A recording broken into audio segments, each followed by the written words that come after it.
एक आदमी था, हम आपको बताएं तो उस आदमी की दो पत्नियां थी, सुबुद्धि और कुबुद्धि। और वो बेचारा बड़ा परेशान था। वो आदमी हर समय सुबुद्धि और कुबुद्धि के चक्कर में पड़ा रहता था, लेकिन अंत में वो कुबुद्धि के कहने पर ही चलता था।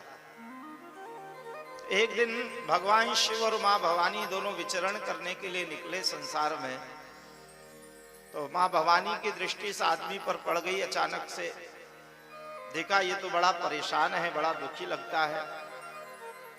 तो भवानी को दया आ गई। कहा, प्रभु ये जो आदमी है ये तो बड़ा परेशान लग रहा है, ऐसा करो इसको आप आशीर्वाद देकर खुशहाल कर दो, इसको प्रसन्न कर दो। भगवान शिव जी ने कहा, देखो देवी, इस व्यक्ति को हम कितने भी वरदान दे दें लेकिन ये सुखी होने वाला नहीं है। क्यों? क्योंकि ये तो कुबुद्धि के कहने पर चलता है, तो ये सुखी नहीं हो सकता। बोले नहीं नहीं प्रभु, आप आशीर्वाद दे तो इसका भला हो जाएगा। कहा, ठीक है भवानी, तुम कह रही हो तो हम आशीर्वाद दे देते हैं। तो वो परेशान आदमी पड़ा बैठा हुआ था अपनी दोनों पत्नियों के साथ में। उसी समय भोले बाबा वहां पर प्रकट हो गए और कहा, देखो हम तुम्हारे ऊपर बहुत प्रसन्न हैं, तुम मांगो तुम्हें क्या चाहिए, हम तुम्हें वरदान देना चाहते हैं, हम बड़े प्रसन्न हैं तुम्हारे ऊपर। कहा, महाराज आप हमको वरदान देना चाहते हैं? बोले हाँ, जो मांगो सो देना चाहते हैं। अच्छा। तो उसने अपनी दोनों पत्नियों की तरफ देखा, कहा क्या मांगे? तो भगवान शिव जी ने कहा, अच्छा कोई बात नहीं, तुम तीन हो ना, तो हम तुमको तीन वरदान देते हैं, तुमको तीन वरदान हमें से देते हैं, तुम जो मांगो सो देंगे, तीन वरदान मांग लो हमसे। बड़ा प्रसन्न हो गया। तो अपनी पत्नी सुबुद्धि की तरफ देखा तो सुबुद्धि ने कहा, देखो अब देवादिदेव महादेव आशुतोष भगवान शिव जी प्रसन्न हुए हैं, अवधर दानी है, जो मांगो सो देने के लिए कह रहे हैं, तो भगवान शिव जी से भक्ति मांग लो, भगवान शिव जी से मुक्ति मांग लो।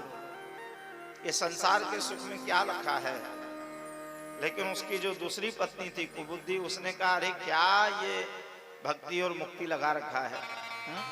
अब भोले बाबा प्रसन्न हुए, मांगने के लिए कह रहे हैं, तो ऐसा करो भोले बाबा से पहला वरदान तो ये मांगो, तीन वरदान मांगने को कहे ना, तो पहला वरदान तो भोले बाबा से ये मांग लो, देखो ये जो तुम्हारी नाक है ना, ये नाक तुम्हारी छोटी है, और जब मैं तुम्हारे साथ जाती हूँ अपनी सखियों के पास तो सब मेरी हंसी उड़ाती हैं कि तुम्हारे पति की नाक तो छोटी है। बोलो राधे राधे।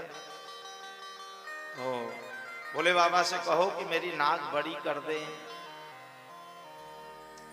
सुबुद्धि ने फिर समझाया, अरे ये नाक कान ये तो शरीर है, एक ना एक दिन नष्ट हो जाने वाला है, ये नाक और कान के चक्कर में मत पड़ो, तुम तो भगवान से भक्ति मांगो, मुक्ति मांगो। लेकिन वो कुबुद्धि के कहने में ही आ गया। उसने कहा, भी दो वरदान है, बाद में मांग लेंगे भोले बाबा से भक्ति और मुक्ति।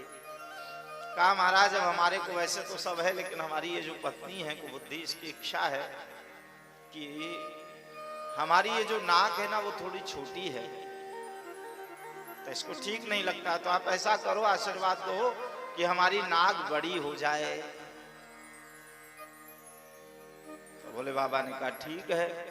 अब ये तो बताया नहीं था इंची टेप से नाप के कि कितनी बड़ी हो जाए नाक। हाँ, नाक बड़ी हो जाए। तो भोले बाबा ने कहा, ठीक है तथास्तु, जाओ तुम्हारी नाक बड़ी हो जाए। अब जैसे आशीर्वाद दिया तो महाराज ऐसी बड़ी हो गई नाक उसकी। बोलो राधे राधे। कहा, महाराज ये क्या कर दिया आपने, इतनी बड़ी नाक कर दी हमारी। अरे भैया तुम्ही ने तो कहा था हमारी नाक बड़ी कर दो, तो जितनी बड़ी हो सकती थी उतनी हमने कर दी, अब इससे ज्यादा नहीं हो सकती है।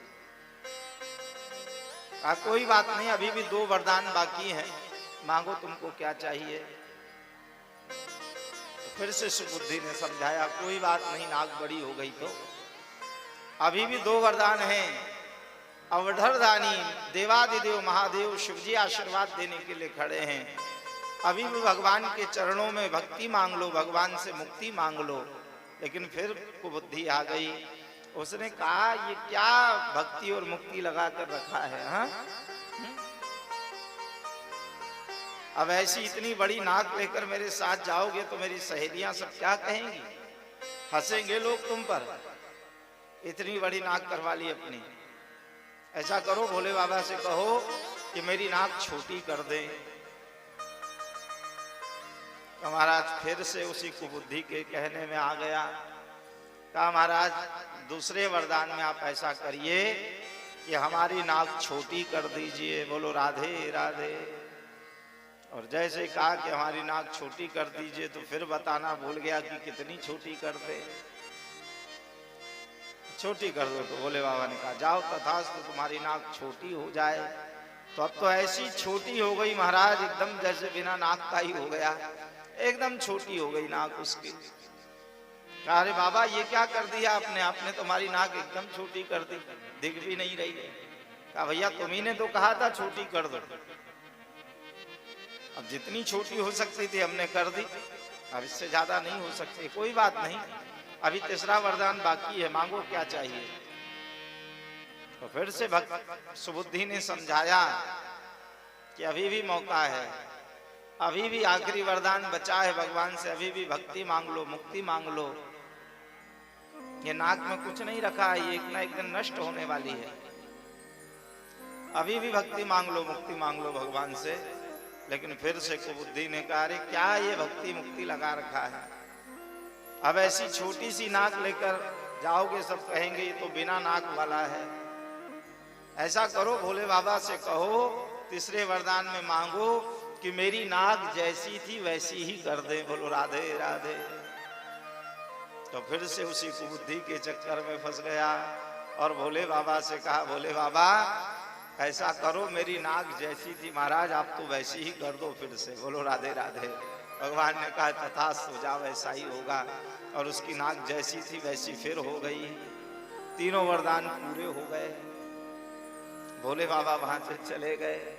तो कहने का मतलब यह है भैया, जो जीव कुबुद्धि के कहने पर चलता है, जो जीव सुरुचि के कहने पर चलता है, जो इन संसार के भोगों में ही फंसा रहता है, उस जीव का कभी कल्याण नहीं हो सकता। और जो जीव अपना कल्याण चाहता है उसको सुनीति के मार्ग पर चलना चाहिए।